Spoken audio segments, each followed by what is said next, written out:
Alright, I've got this is an array of little magnets basically, and here's the magnet that we determined the polarity on. This dark, I marked the north with a dark, and so we're going to look at the magnetic field. Let's start this over.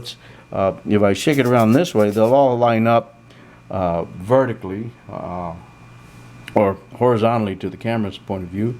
And as I move this around, you can see that they follow the magnetic field lines, and you can see how they're shaped. They follow it. If I turn it, you'll see that they change their orientation.